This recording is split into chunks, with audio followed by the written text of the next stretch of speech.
Karena saya orang Pantai Costa, orang GPDI kuno gitu. Papa saya pendeta, opa saya pendeta. Dididik dalam jiwa Pantai Costa. Nah, ini ibu saya tahu. Zaman dulu tuh Pantai Costa itu ke gereja itu harus pakai pakaian putih-putih, Pak. Benar, putih-putih. Putih-putih. Kalau pakai hijau, merah, kuning, pelangi kayak gini tuh, Pak, berdosa kita, nggak menghargai. Benar, tanya. Tahun 70-an tuh. Lalu rambut itu nggak boleh apa? Nggak boleh dikuncir atau apa sih?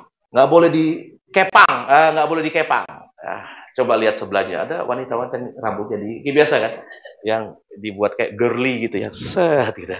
Oh, itu berdosa tuh. Saya pernah khotbah tahun 2000 di gereja Pantai Costa di desa itu. Habis khotbah itu saya diundang oleh majelisnya, dipanggil kami di sidang. Ada saya kan sama beberapa teman saya itu dikumpulin majelis yang tua-tua itu. Kan mereka kenal opa saya, karena opa yang merintis itu juga kali ya. Lalu mereka bilang begini, majelis yang tua ngomong gini, kami ingin bicara Pak Samuel ya. Tegang banget mereka, Sur. Saya jadi tegang juga, apa ini? Maaf ya kalau itu menyinggung Bapak, apa ini? Dosa apa yang kita lakukan gitu. Tapi Bapak ini nggak berani ngomong. Saya pengen bicara tapi ya biar ibu saja yang bicara. Loh kok saya Pak? Jangan saya. Bapak aja bicara. Tolak-tolakan mereka. Nggak ada yang berani bicara. Saya bilang gini aja. Udah nggak apa-apa deh ngomong apa gitu. Silakan opa, oma atau apa. Oh ya oke, saya aja bicara. Begini bilang. Pak Samuel mohon maaf ya. Pelayanan Pak Samuel luar biasa bagus. Banyak orang bertobat. Tapi ada satu Pak. Satu yang kami mau nggak mau kami harus bicara Pak. Itu jadi batu sandungan besar Pak. Apa ini? Itu ya kami katakan itu dosa Pak. Dosa apa ya? Ada yang bersinah mungkin ya di tengah-tengah itu kali ya, tengah tim kami atau apa itu? Ada yang mabok mungkin atau apa itu? Bukan Bapak sih. Lalu siapa? Ada singer Bapak itu. Singer saya. Waduh.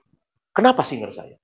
Itu Pak, dia berdiri di mimbar. Waduh Pak, kami nah, itu kata gitu. Loh kenapa? Saya pikir dosa besar apa? Apa mungkin mau bicara kancing bajunya kebuka atau apa itu kayak atau tarian perut yang dia lakukan kan apa itu Saudara? Enggak. Mereka bilang begini, itu rambutnya itu. Nah itu tadi.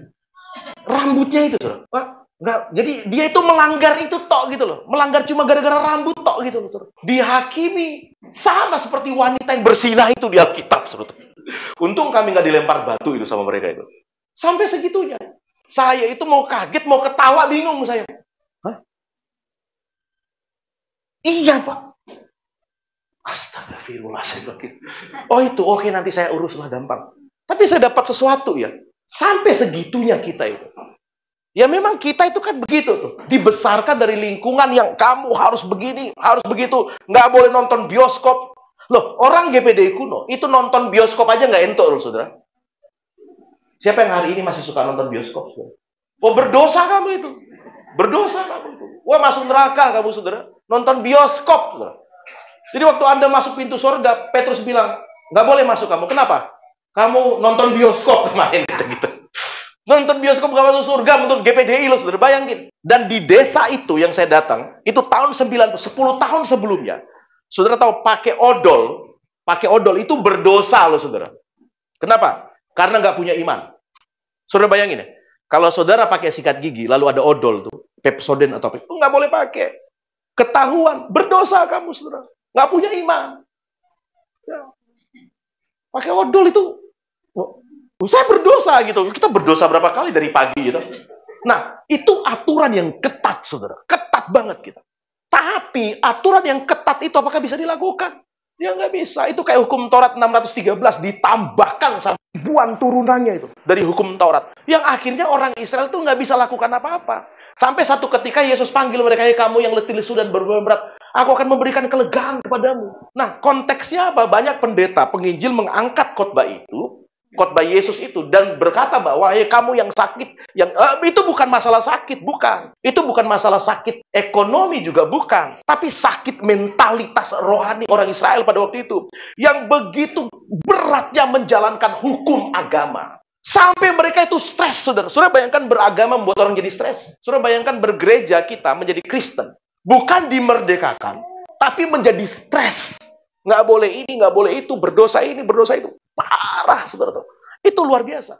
Kenapa? Kalau perbuatanmu mau sehebat apa kamu berbuat baik? Nggak bisa. Kita buat ya. Oke, berbuat baik model kayak gimana? Sampai ahli Taurat dia berkata, Tuhan, apa yang harus saya lakukan supaya saya beroleh selamat, beroleh kehidupan. Oke, kamu lakukan semua hukum Taurat. Intinya, kasihlah Tuhan Allahmu, kasihlah sesama manusia. Oke, lalu untuk membenarkan dirinya, ahli Taurat bilang begini, kan? Siapakah sesamaku manusia? Lalu Yesus bilang begini, sesama manusia, tahu nggak? Ini ceritanya tentang orang Samaria yang murah hati. Orang Samaria yang murah hati. Lalu Yesus kasih perumpamaan begini. Ada orang yang rusak, hidupnya dirampok, dianiaya, setengah mati di pinggir jalan. Lalu tiba-tiba imam, nah ini imam dan orang Lewi, pemimpin agama. Itu tadi ya, yang nggak boleh ini, nggak boleh itu. Tidak boleh begini, tidak boleh begitu. Harus pakai pakaian putih-putih, tidak boleh nonton bioskop, tidak boleh main TikTok, tidak boleh mainan HP, tidak, semuanya saudara. Rambut harus itu, nggak boleh pirang kayak gitu. Ibu, kalau rambut warna kayak ngono tuh masuk surga. Ibu.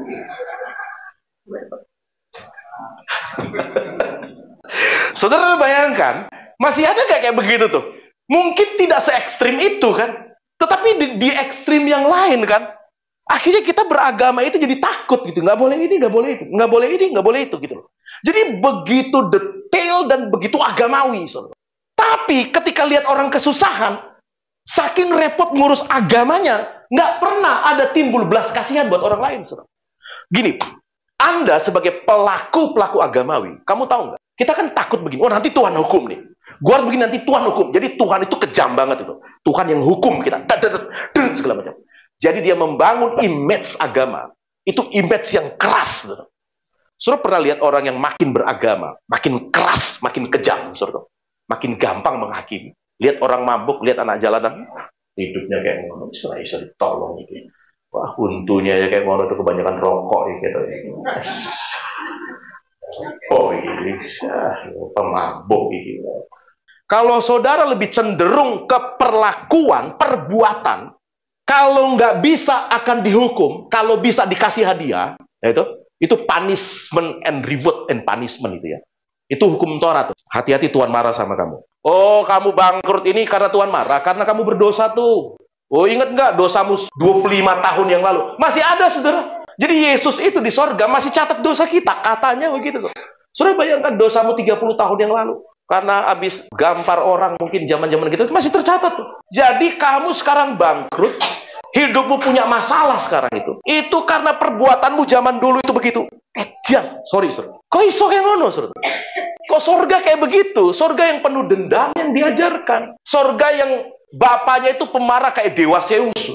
Tahu ya Dewa Zeus? Nonton film Marvel. Oh, Pak Pendeta suka nonton film? Suka saya. Bioskop? Iya. Nggak masuk sorga Pak Pendeta? Ya mungkin aja.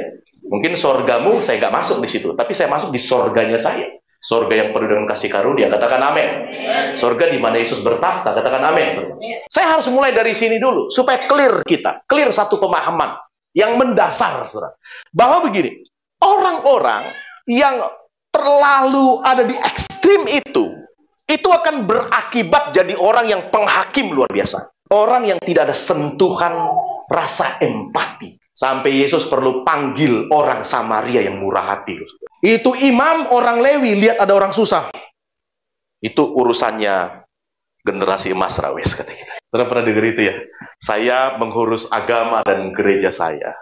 Kalau orang-orang miskin, diurus oleh generasi emas.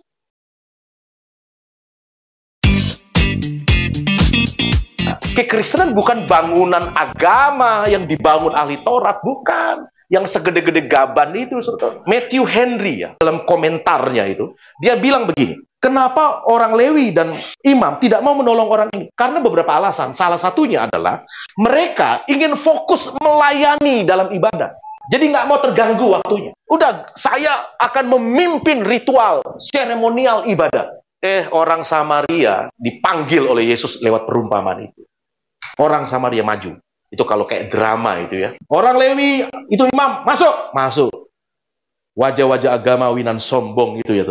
Saudara pernah ketemu? Makin beragama seseorang makin sombong rohaninya. Makin merasa dia lebih hebat, dia lebih benar, dia lebih itu daripada orang lain. Pernah ketemu kayak gitu, saudara? Orang yang belajar kasih karunia harusnya makin rendah hati, saudara. Karena kita merasa begini, kita orang gagal, orang yang bukan siapa-siapa, yang diberkati Tuhan. Tapi kalau di agama, tidak. Di agama karena perbuatan gue menjadi hebat. Gue menjadi besar sekarang. Itu karena dulu si om, saya pernah ketemu dengan opa-opa saya, om-om saya. Kalau dia kasih nasihat anak muda.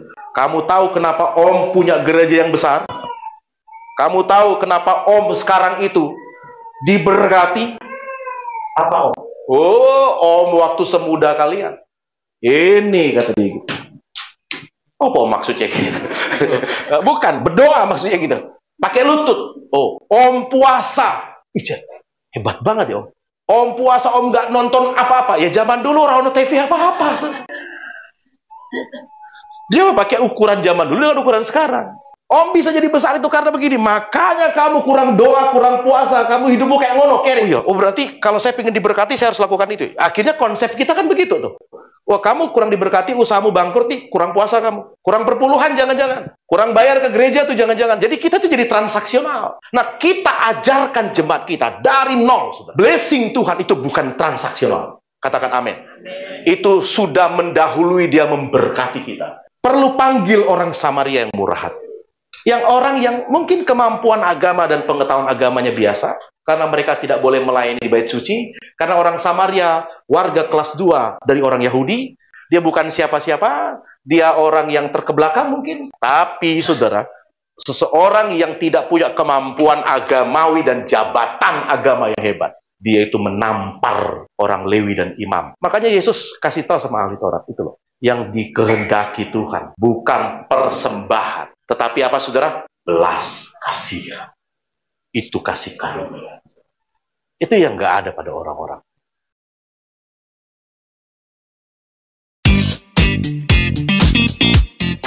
Jadi kita mulai dari sini. Kita bangun dasarnya di sini. Tapi pertanyaannya, kalau orang berkata, ya udah, berarti kan dosa saya sudah dibayar oleh Yesus. Oke. Saya sudah ditebus tanpa saya membayar harganya. Bukan karena perbuatan saya. Saya diselamatkan hanya oleh iman. Oke. Lalu, kalau semua bukan perbuatan saya, berarti hidup saya bisa dong sakar PDW. Itu kan Tuhan sudah mengampuni saya. Iya kan dosa-dosa saya baik yang lalu, yang sekarang, yang akan datang. Itu keajaiban salib loh saudara. Yesus mati sekali untuk selama-lamanya. Tapi pertanyaannya adalah, oke, berarti dosa saya sudah clear, dosa saya sudah diampuni. Boleh dong hidup saya nggak disiplin.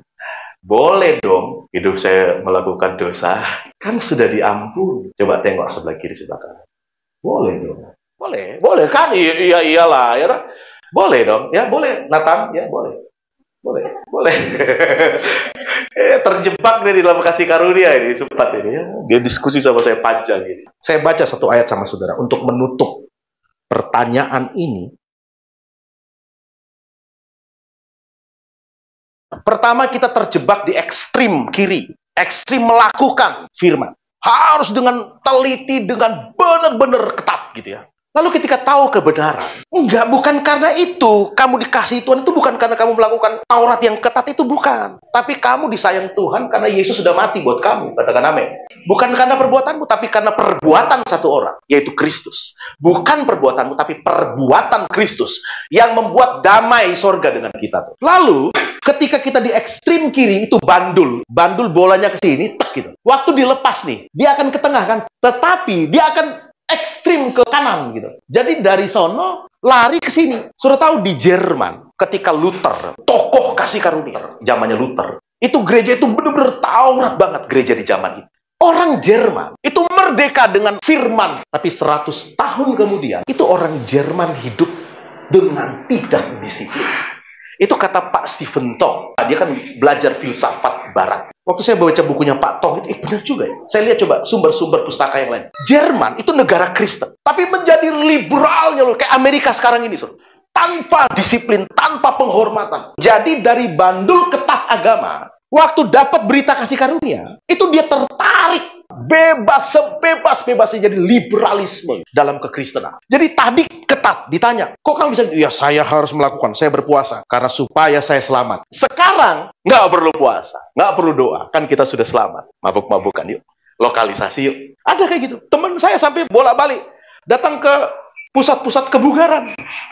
Dia bilang, Tuhan sudah mengampuni saya. Ya benar gitu loh. Tapi kamu harus tahu, Yeskil berkata begini, bahwa ketika roh yang baru diberikan dalam kehidupan kita, kamu akan bisa melakukan perintahku. Katakan amin, saudara. Itu orang Taurat itu bukan dirubah di hatinya, dirubah di perbuatannya, nggak bisa. Ya, kalau kamu rubah orang di perbuatannya, bukan dari hatinya, nggak bisa. Dia hanya melakukan agama ketat sih, tapi hatinya itu berontak, itu kayak Roma pasal 7. Paulus ngomong gini, aku ingin melakukan, tapi di dalam aku ingin melakukan yang baik, tapi yang jahat selalu aku lakukan. Itu pasti gagal, pasti gagal. Nah sekarang, perjanjian baru, dia urus hatinya. Di pusatnya, di sumbernya, di hati yang dia rubah.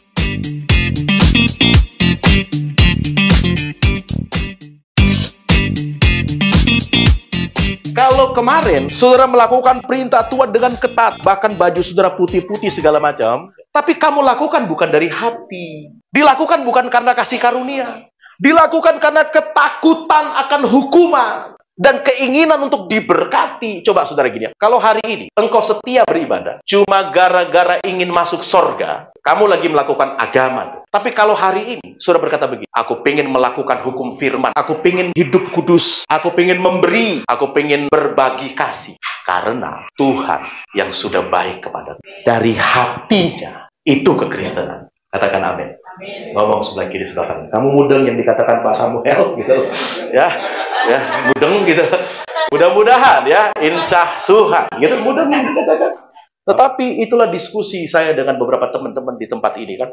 Konatan itu sampai berapa kali telepon saya dan mengajak saya bincang-bincang, ya paling 4 jam, 2 jam, 3 jam ya kita ya kalau ngobrol tentang ini. Karena dia pelaku agama. Karena Konatan sempat berpikir, apakah ketika dia stroke karena Tuhan marah sama dia? Saudara pernah berpikir nggak? Saudara terjadi suatu, kamu stroke kapan hari itu? Karena Tuhan marah, karena kamu berdosa. Kita berpikir gitu kan, agama apa itu? Tuhan yang menghukum segala macam. Bukankah di perjanjian baru semua hukuman sudah ditanggung oleh Kristus Yesus? Tuhan katakan amin. Ya. Perjanjian lama oke. Perjanjian baru tidak kayak gitu beritanya. Akhirnya kan kita jadi takut nih. Wah nanti besok gue stroke karena gue ini. Jadi gue bertobat sekarang, takut nanti dihukum Tuhan. Salah, agama kayak gitu agama rendah, Pak. Agama lama tuh kayak begitu. Agama perjanjian baru, kekristenan namanya. Bukan kayak gitu caranya. Kamu melakukan firman karena hatimu sudah diubah oleh Roh Kudus. Kita melakukan firman dengan hati. Udah jadi gaya hidup. Bukan karena takut. Bukan karena ingin diberkati. Jadi begini, waktu Anda nabur nih. Waktu Anda, mengembalikan perpuluhan. Tidak ada di otak kita. Gue kasih ya Tuhan ya. Nanti gue dapat 10 kali lipat dong. Oke, kata dia gitu. Kan begitu, kita beragama kan. Dulu kan begitu toh. Kita makin berpikir dengan gue lakukan, gue sogo Tuhan. Itu kayak dewa-dewa kita buat Tuhan. Itu tahu dewa-dewa yang dulu, yang kita ikuti. Yang kalau kita pakai, maaf ya. Tuhan berkati, set kita. Apalagi, set. Makin kita gini, saudara. Apakah Tuhan model kayak gitu? Tuhan yang disuap terus gitu? Enggak. Perjanjian baru bukan Tuhan yang disuap. Tuhan terlalu kaya untuk disuap. Katakan amin. Tuhan perjanjian, Tuhan yang memberikan kepada kita. Bahkan melampaui apa yang kita butuhkan. Jadi hari ini, waktu Anda mengembalikan milik Tuhan, Anda memberi, Anda mengasihi orang miskin, itu semua, itu karena Allah lebih dulu telah mengasihi kita. Kalau Anda lakukan itu, agama Anda itu dari hati. Asik. Ngomong sebelahnya, agama itu asik, oke bro? Asik. Kekristenan itu asik. Enak kekristenan. Jadi makanya bersuka cita. Kalau Anda makin beragama, makin ketok tua, ya, makin berkerut karena mikir. Kurang apa lagi gue ya Tuhan? Kurang puasa mungkin. Jadi menderita banget. Jadi kayak lagu Pantai Costa kuno. Walaupun saya susah, menderita dalam dunia. Gini, kasih karunia memang Anda menderita, terlihat menderita. Tapi di dalam Anda itu penuh dengan sukacita Tuhan. Jadi saudara itu kayak mikul berat banget yang orang lain nggak bisa mikul. Orang bilang, wih ngeri ya kekristenan kayak gitu. Tapi ditanya, bagaimana perasaanmu? Enak kok. Itu kan kayak kata Yesus, pikulah kuk yang kupasang kepadamu. Karena kuk yang kupasang kepadamu rasanya apa saudara? Ringan dan enak. Beragama itu bukan memberatkan. Beragama itu memerdekakan. Katakan amin. Saudara. Sekali lagi ikutin saya. Beragama bukan memberatkan.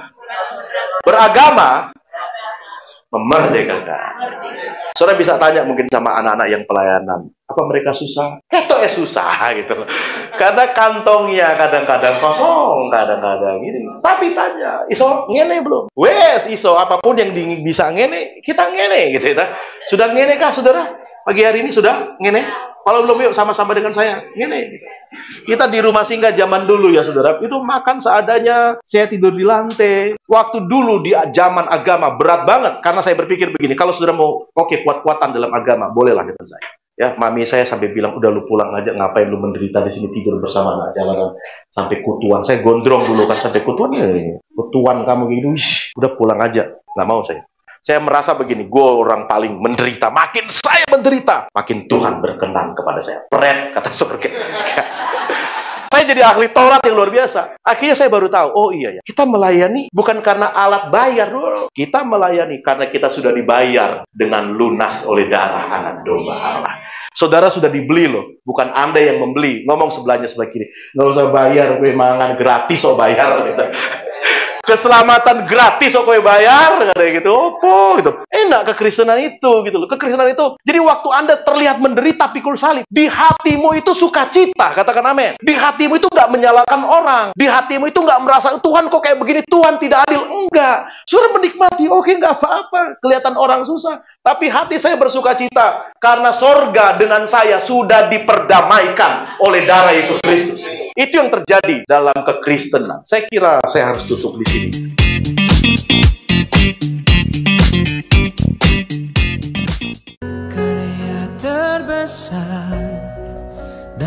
Saudara, Anda di dalam kasih karunia Tuhan, yang walaupun Tuhan sudah mengampuni dosa kita, tapi Anda tetap perlu melatih diri kita. Katakan amin.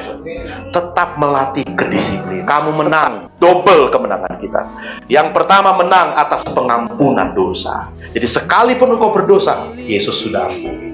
Tapi kemenangan yang lebih hebat lagi, saudara bisa menang atas dosa itu sendiri. Saudara bisa mengendalikan diri dengan cara Anda bisa berlatih dalam kasih karunia. Saudara pernah berdoa begini, Tuhan berkati saya, oke. Tapi bisa nggak kita berdoa begini, Tuhan, Roh Kudus latih saya juga. Untuk saya bisa hidup dalam disiplin. Untuk saya bisa hidup dalam perilaku kekristenan yang baik, yang ketat oleh dorongan kasih karunia lewat Roh Kudus. Mari kita bersyukur bersama-sama, angkat tangan saudara. Yang tak ternilai, yang ku